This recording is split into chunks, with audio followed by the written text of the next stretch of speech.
On today's Locked On Thunder podcast, who has to step up against the Cleveland Cavaliers tonight in the Paycom Center?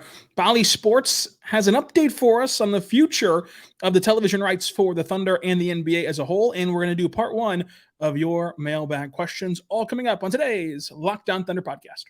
You are Locked On Thunder, your daily Oklahoma City Thunder podcast, part of the Locked On Podcast Network, your team every day.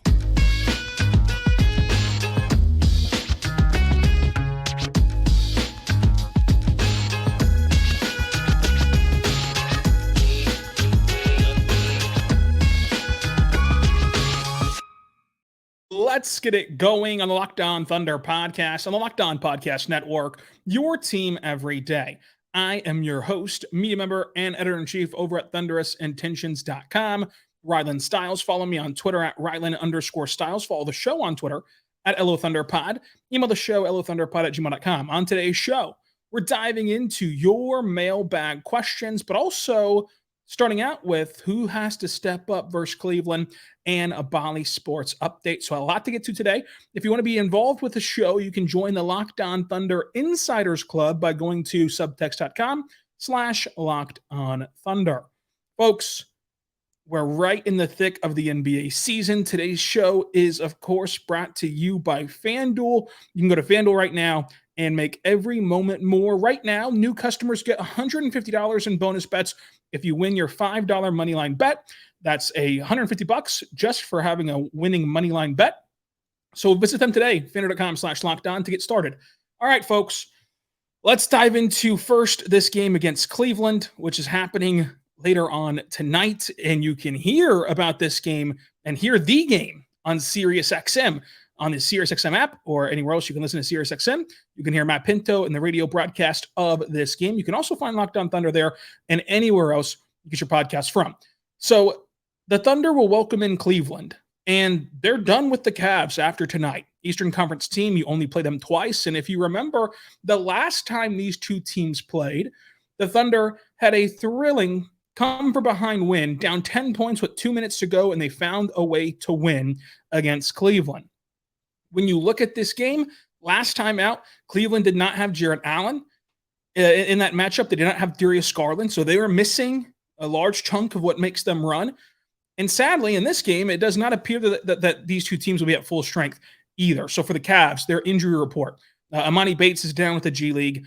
Ty Jerome is out.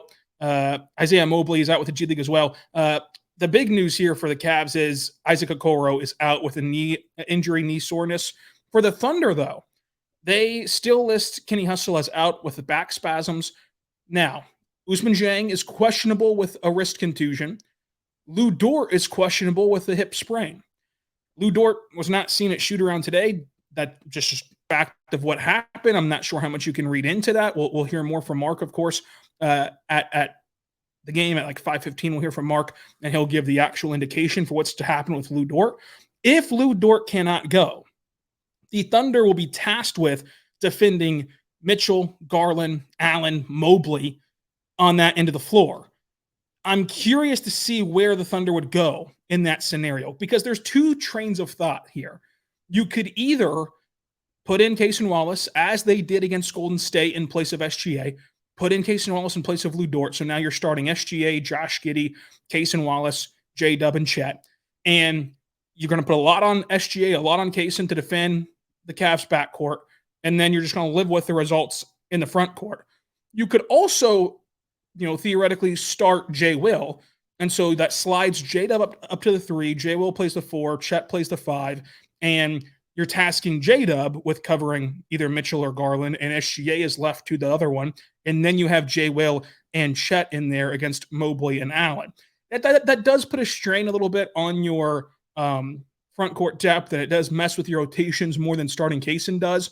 So I wonder if they would even entertain that idea.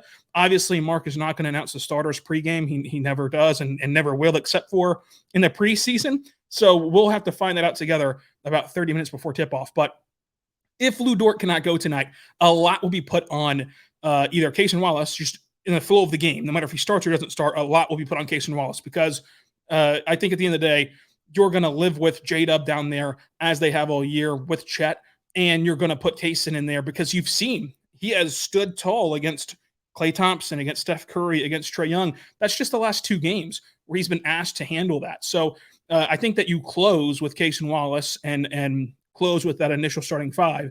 Now, how much do we see them mix in J-Will plus Chet together? How much do we see them mix in Olivier Sarr and Chet together, or even Poku and Chet together? Poku has fallen out of favor, of course, in the rotation to this point, but we know that Mark likes to change it up quite a bit. But it's going to be interesting to figure out, as the Thunder hang their hat on the defensive end, how they get it done tonight if Lu Dort cannot go. That is a huge missing piece. That is the head of the snake of your defense. And so having him is so valuable. And so if Lu Dort gets downgraded here in a couple of hours, you will then be seeing Lu Dort and Kenrich Williams missing. And then those are 2 pivotal defensive players. I think that people can forget, because it's been 7 games without him, how important Kenny is on the defensive end. But he really lifts the tides, and he really helps this team on that end of the floor. So that's a huge blow as well.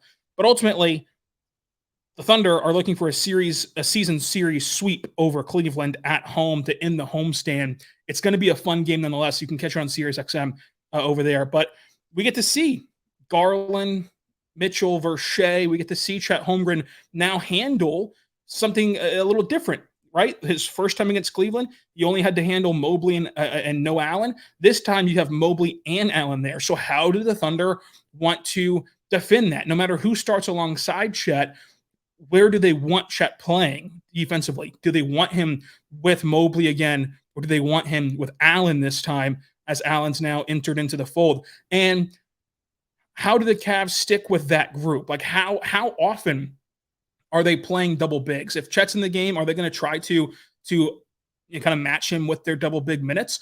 I'm interested to see that as well, and how Chet handles it, because the Pelicans had Zion and Valanciunas. This is just a different feel. Like Zion, of course, is a quote unquote big, but he has a different element of himself where he is more like the power forward, small forward role that plays down, kind of like J-Dub, only of course he's massive and he's strong and he's awesome.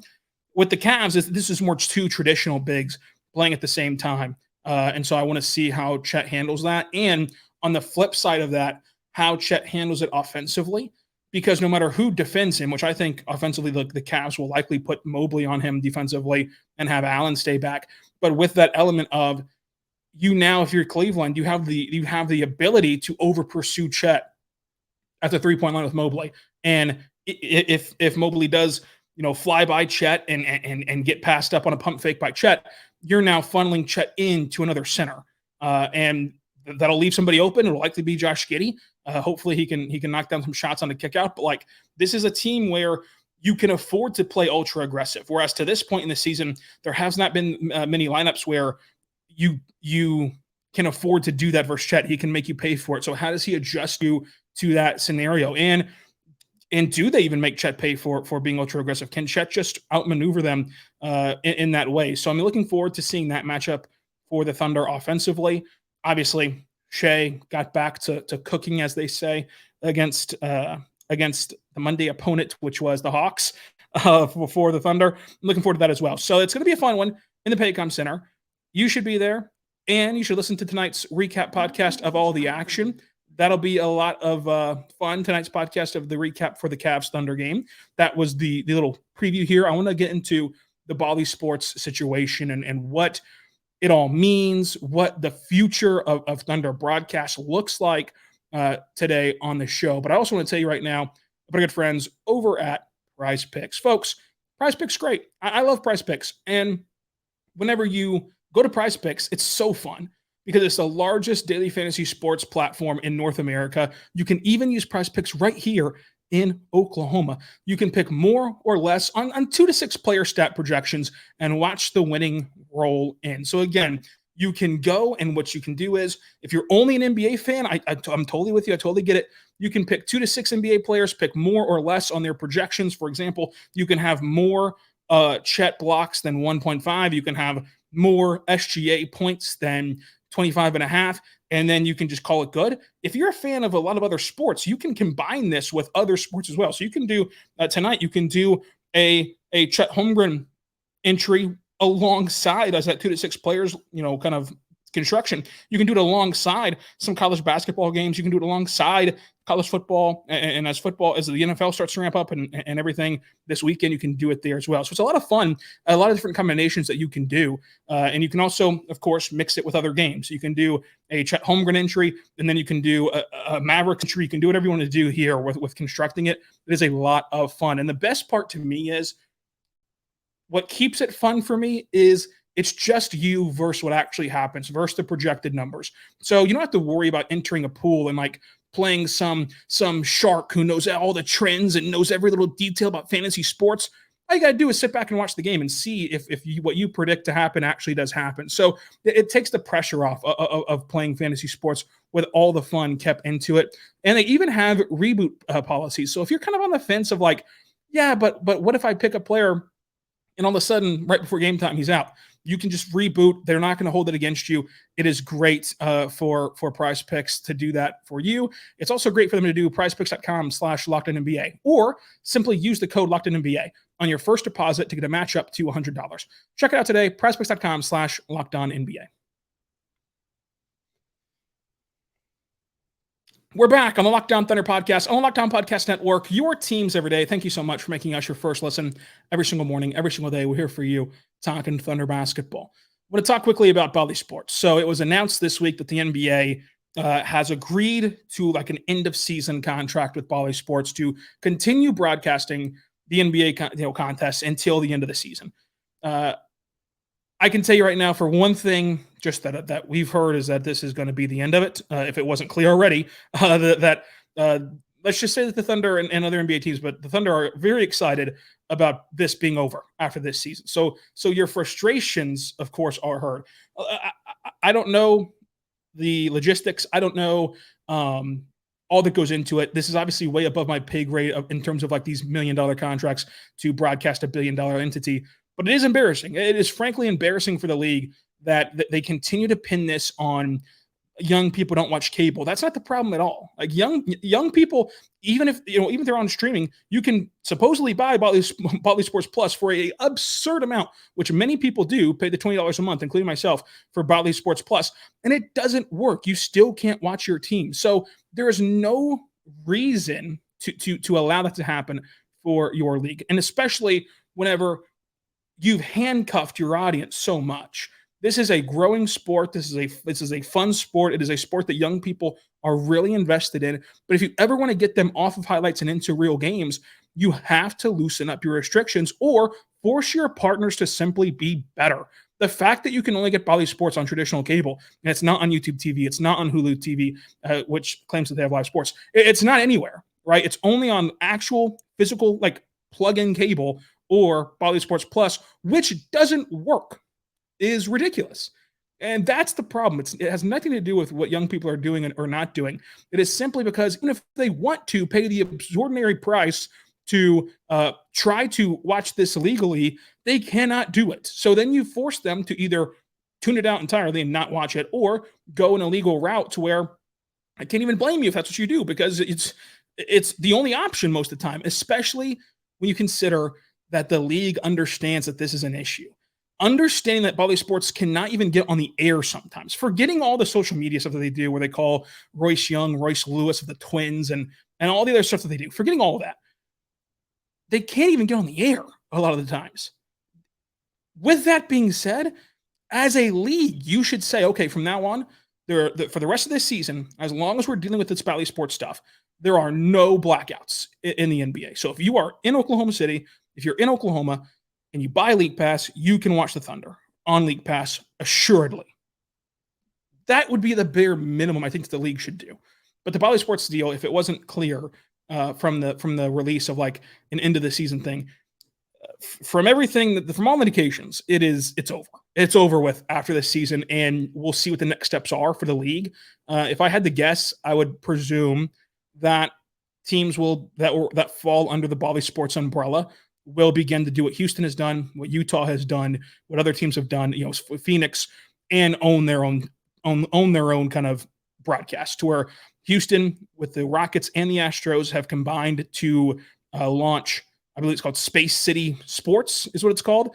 And so they broadcast all their own games. They do their own content and all that stuff. The Thunder already own their broadcast team, so it'll be a very seamless transition for them to own all of their content creators and broadcast team, which is great. And again, this is not on those people who actually like you see on camera, you hear on the broadcast, or even behind the camera. It's not on those people. This is a problem that's bigger than the people that you see at Bally, and it's just an issue there. But the Thunder already own their people to where it'll be seamless for them to own their broadcast if that's the route that they want to go. It's been a smashing success in Utah.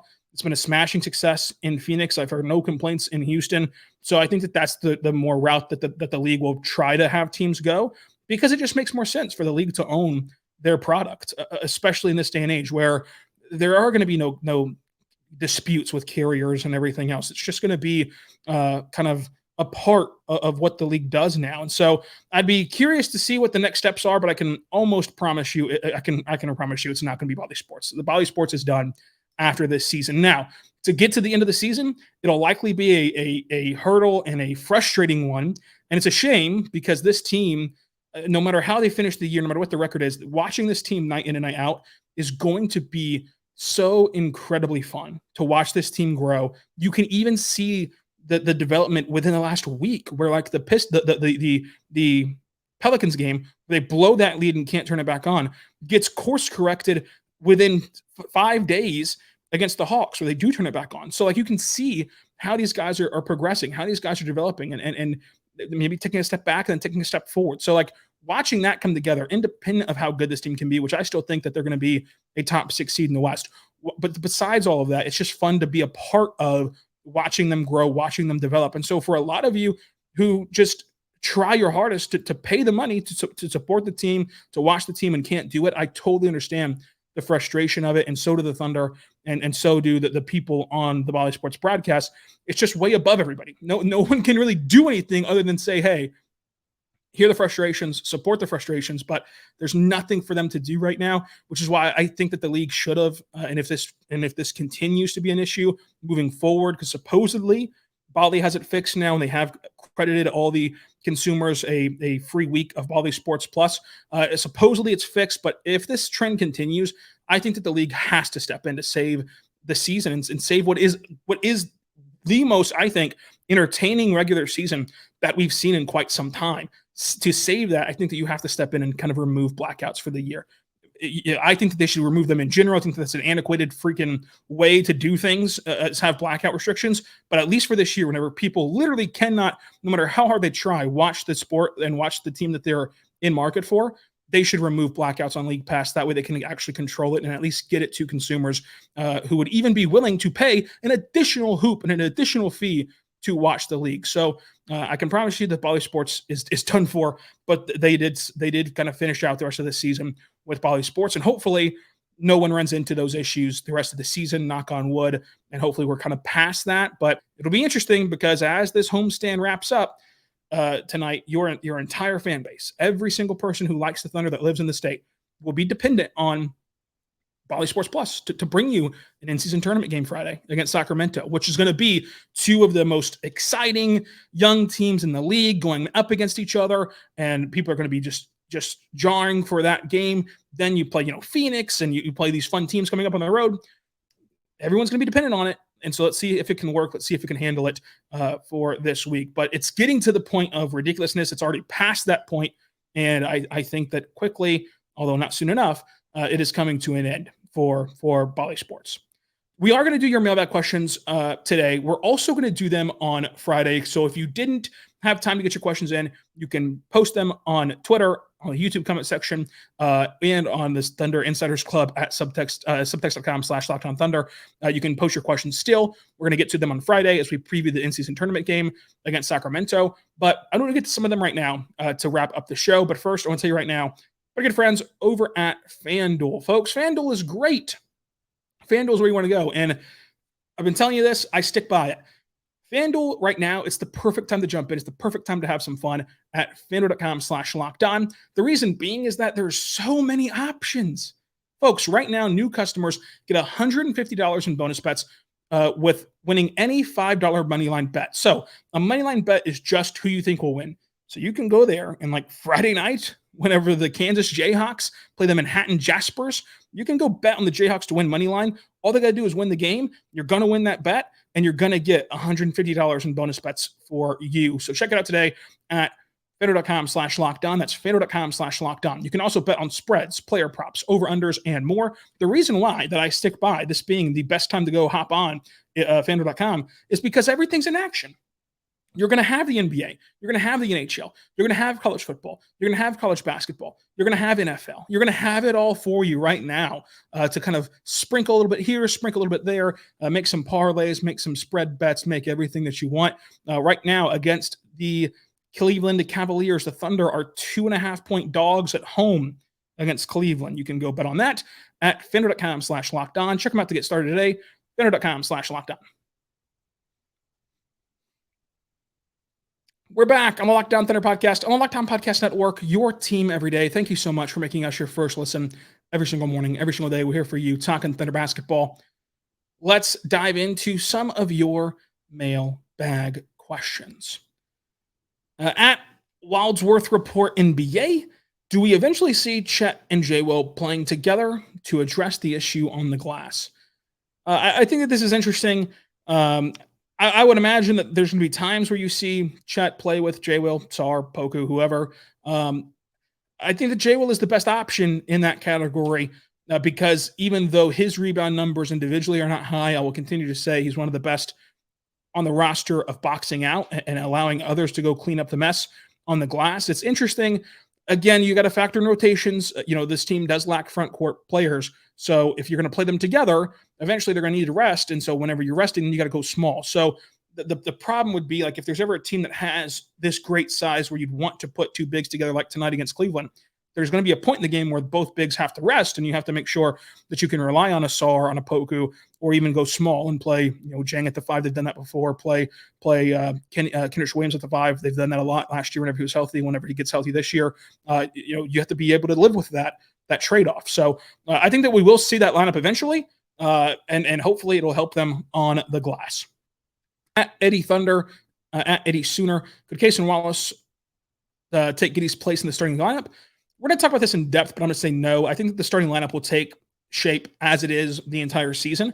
Now, closing lineups and how quickly you stagger, Giddey to the bench and let him run the bench unit, I think that is going to be evolving, and we'll talk about that in depth tomorrow.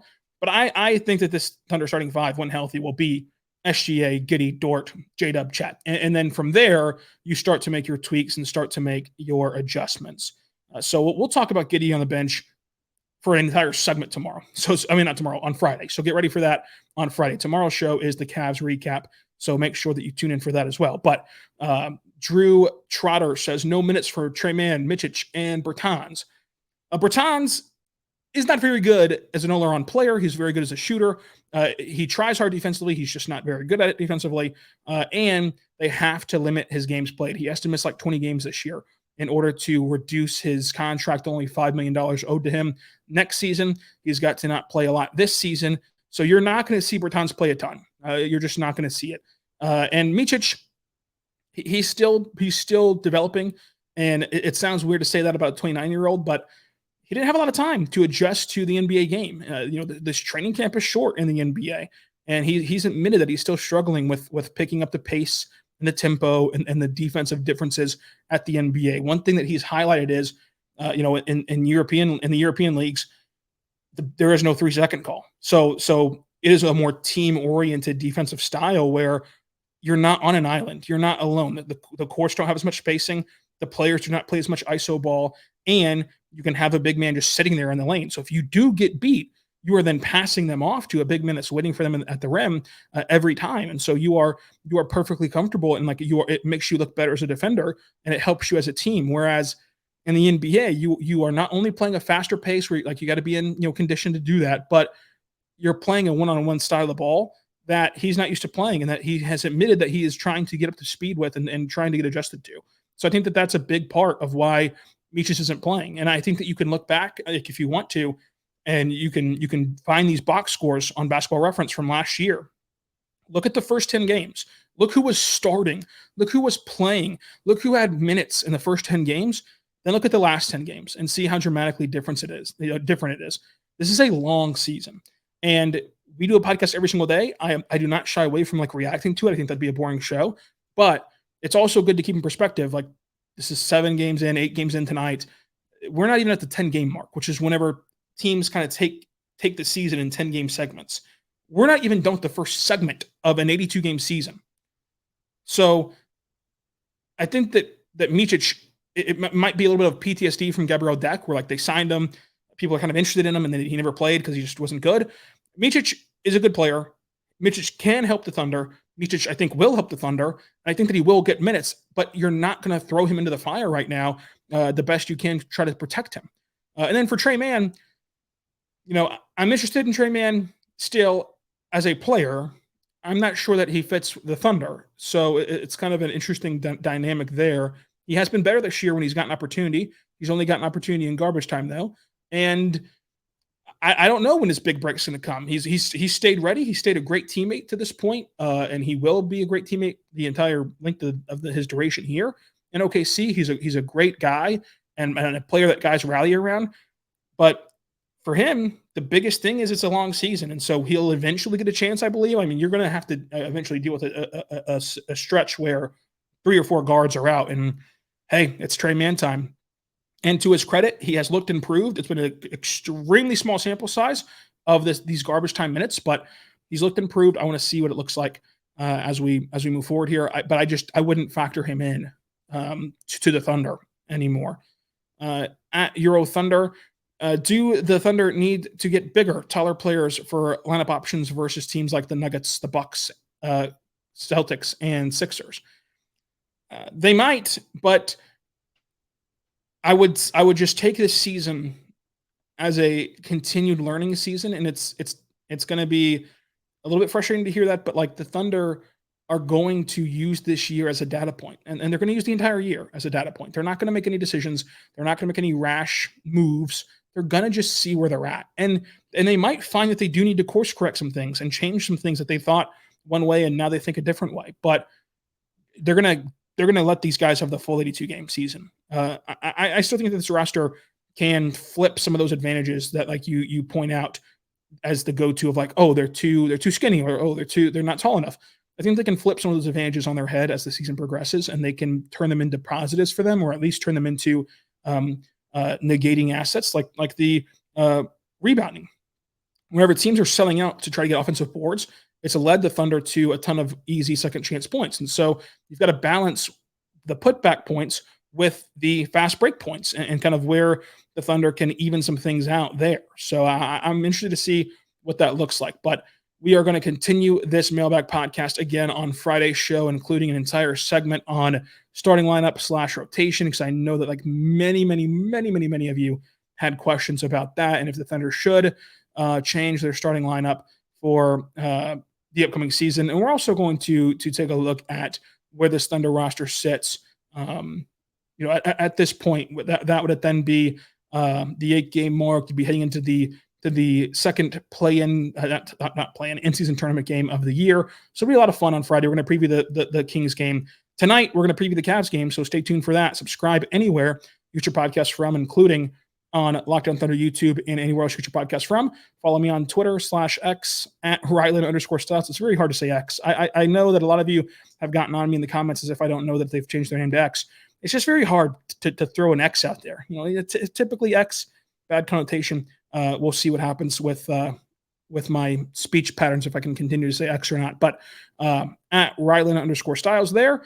And until tonight, after the Cavs game, be good and be good to one another.